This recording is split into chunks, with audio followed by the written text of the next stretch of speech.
Hi, and welcome to the round one review after the Blues win in a nail biter in a stress test of a match against the Richmond Football Club.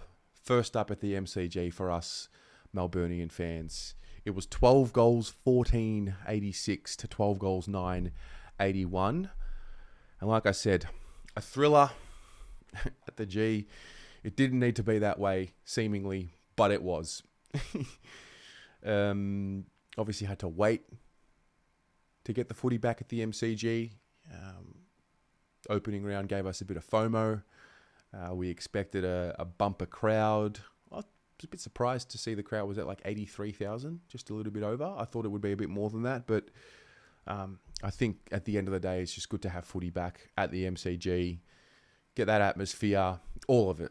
The stress, the anxiety, the elation from goals, we'll touch on umpiring because that was funny as for the crowd to see the way that they were reacting to it all. But the whole lot, obviously a bit frustrating, and you want things to be easy, but at the same time you understand that you got to get better the hard way. Getting good at something is difficult, and what I noticed, in summary, what I noticed a lot of last night in particular was a willingness to change the way in which we move the ball around the ground. Not as many safe kicks, a little bit more dare and risk, and you've got to risk it for the biscuit. And I saw a lot of that last night. Early in the game, I remember making commentary last week around Brisbane's banner. I liked our banner. It referred to the hard work, bit of humility in there. I don't know why I picked up on that, but I did. I actually thought, for whatever reason, the first 5 minutes, it looked like we had learned the lessons from last week in the way in which we want to move the ball. Quick, efficient ball movement, a couple of goals that were kicked, the scoring chains, they just looked a class above, and I was pretty confident going into the game. Obviously, I probably got sucked into the teams on paper. For whatever reason, I overlooked the Tigers, probably got sucked into a little bit of what we saw last week from them. Just forgot that they still had 14 or 15 premiership players who lined up last night. So I definitely got sucked in, and then I thought once we started the game, the way we looked early when we kicked our first few goals, I thought, look, here we go. The boys have arrived. This is it. This is us. But it's not going to be one of those changes that you just click your fingers and then the week after you're better. So, but being a Carlton fan, you get sucked in because you just want the best at all times. And then, we said it a lot, but especially on the fan cams last night, I thought Richmond just kept at it, kept at the task. I thought early on in the piece, the crowd got involved very early in the piece. We're obviously excited, but a couple of the free kicks went against us and to Richmond in particular. A couple to Tom Lynch. I think another one to Jaden Short a little later on in the game and when that happens, and if they're questionable calls, the Carlton crowd just gets into it, and in some ways it wakes the crowd up a little bit. Not that we needed too much waking up early in the game because it was pretty exciting, but it just looked like we were not getting those 50-50 calls. I don't usually get sucked into getting into the umpires, but I definitely got sucked into it last night. I think the Lewis Young one will be talked about, I think, most of all of them. I think at the end of the day, if you take your eyes off the ball, you're just putting yourself in a position where the umpire, will make the call, whether it was a soft one or not. It was soft and it shouldn't have been called. But the one that got me going was the Patrick Cripps one. They paid against him. There was a bit of a wrestle on our forward flank, maybe 60 metres from our goal. And he was just too strong, and he just threw his opponent away and marked the ball. And they called, I don't know what they called, a throw or holding the man. And I was irate at that one in particular. Because you shouldn't be penalised, in my view, for being too strong. So that was that. I had my family with me, my sister back at the footy with her. Oh my God, it was so funny. I turned to her at certain points and she was it just felt For me, my experience last night, it just felt normal again. Having her back in the routine now. I don't usually get to go to the footy with the entire family, so when we do, it's special. But that was great, and as stressful as it all was, I kind of enjoyed it. Like, you feel alive. You're screaming at something, and you're getting passionate at something, and we're chipping away at it. I just felt, even throughout the second when we did lift, I just felt we were the better side. Maybe a false sense of security. I actually turned to my friends, I think it was midway through the second, and I said, look, I just can't see us losing this game, no matter what. We're just a better team. And that was the mentality that kind of stayed with me until Richmond started doing things, and some of the errors that we were making started making me feel like, oh my God, are we a chance of throwing this away? Got to talk a little bit about some individual brilliance. I thought we started to see the dominance of Harry and Charlie. Harry takes a huge pack mark in that second. He missed on this occasion. Charlie took a contested mark straight away after that, kicked a goal from that, and I just started seeing the two of them rise.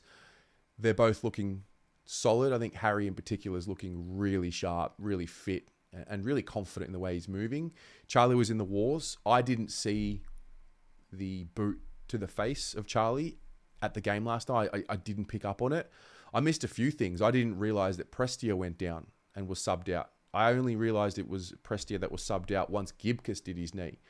And so, you spare a thought for him. That was awful to see, because he's had some injury concerns over the last couple of years, and he's so early in his career, and we just lost Doc to a knee, and it's just awful. It just takes the wind out of the game a little bit for a few minutes. So obviously wishing him all the best, and you never wish injuries on anyone. I thought for the first time, I mean, it's been 2 games, but I didn't feel last week as much as what I felt last night about the lack of direction and composure in defence. I found myself saying, oh my God, like, can we get Wiedering back into this team? I think, the compound effect of losing certain players will take place eventually. And I just felt last night some of the errors that we made in defence, just unnecessary. And I wondered, like, does that happen if Wiedering and Doc are there? Probably not. They all did it. Every single one of these defenders had some sort of a comedic error, and we didn't make it easy on ourselves. We got away with a few errors that could have resulted in the margin blowing out a little bit more for Richmond.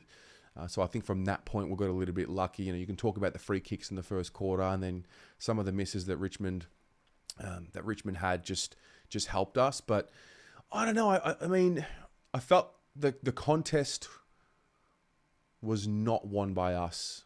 I felt the pressure was there, that trademark Carlton pressure. I felt it was there, but we got beaten in the midfield.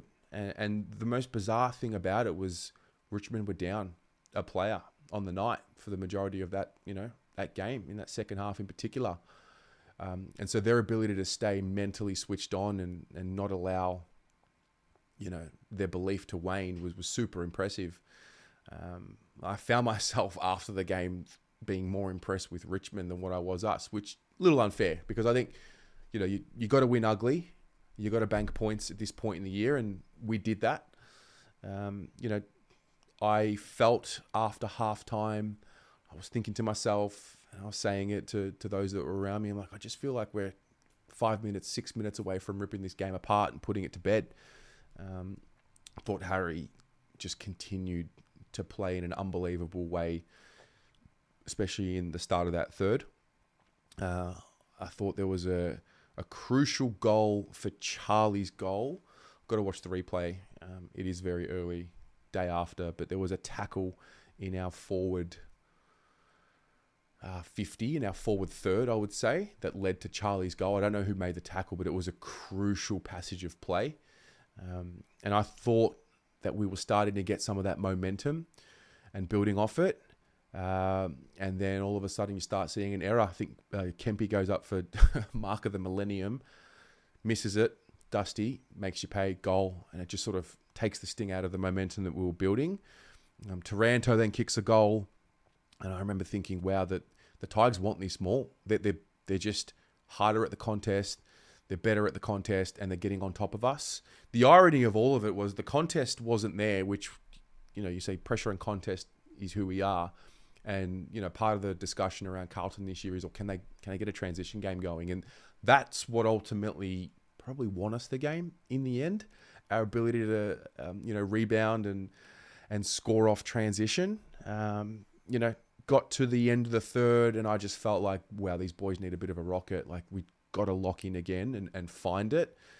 Then we get to the fourth. There was a passage of play which I thought was just symbolic of a team that's about to lose a game. I think Gov, who had an outstanding game, the ball was coming to him, happened right in front of me. And then I don't know what happened. I think he might have got in two minds, and then all of a sudden he turns because Dusty's there, and he sort of waits for Dusty to make a play. And I felt that was against our ethos of, being fierce at the contest. And I thought, oh God, are we starting to actually lose this? And that's where I started to think that we might let it slip away, because some of these errors were just, they were funny. You look back on it now. I think the next one was Charlie. He takes the mark in the goal square, plays on, tries to just like carry the momentum and boot the ball into the crowd and get the crowd going, and completely airballs it, misses it with his boot. He may have touched it on the replay, but I think it just reminded me of 2022. My mind went straight back, and I thought, Charlie, I thought we got over this. I thought we stopped doing this. So little things like that, which really, you watch them, they're going to watch it on tape, and they'll review it, and they'll fix that pretty quickly. These little moments, in particular that Charlie one, take the mark in the goal square, tight game, go back, kick the goal, take your time. That was a bit of a frustrating moment. Then Jordan Boyd has a shot on goal, which was, from a great passage of play. Could have iced the game. He misses. That was a shock to me as well, because he's such a beautiful kick. But look, at the end of the day, we took our moments. I think Chera, who probably didn't have his best night, took his moment, kicked a goal. De Koning, my goodness. I think we are starting to see the turning of the page. That's probably the best I've seen him compete with Nank. Thought it was a great contest for both of them. I thought they both had their moments. De Koning stood up, when it mattered. He's got that real competitive streak in him. And he just continuing to grow step by step. And, I felt some of these errors deserved a Richmond goal, and then they kicked a goal, and, it was tight. It was tight. It was ugly. There was another moment. I forget who kicked the ball, but it was in our defensive 50. Zach Williams and somebody goes up for a mark. Neither of them marks it. Ball spills. Bolton then has the ball in his hands, and then that magic of footy happens where like time freezes, and my mind, all these memories that I've got, like I've got Jamie Elliott running into open goal. I'm like, oh my God, it's about to happen. And I don't know where Saad came from. Maybe he was always there, but he put the pressure on, and it was frantic. And for all the errors that we made, our ability to stay in the moment, our ability to not let the game slip away, our ability to execute under pressure, which is a funny thing to say because we failed to execute with some of these errors, but then when we put the pressure on ourselves to not concede a score, we were able to tighten it up and lock it in and not concede. And, it's just one of those early season games. You're not playing at your best. You haven't executed in front of the sticks. You've given yourself scoring opportunities that you haven't taken. You take your 4 points, you review it. You might take more lessons from that game than what you will confidence. Probably a little bit different to last week. And, you move on. We get into the bye. Good Friday game coming up in a couple of weeks. 2-0, and that's it. And, in a month's time or in 2 months' time from now, we won't even be talking about or thinking about this game. Or, I don't think many themes or issues about this game in particular will come up later. They might. The narrative of 2024 hasn't really eventuated yet, so we have to wait and see what happens. But yeah, mate, it's just footy.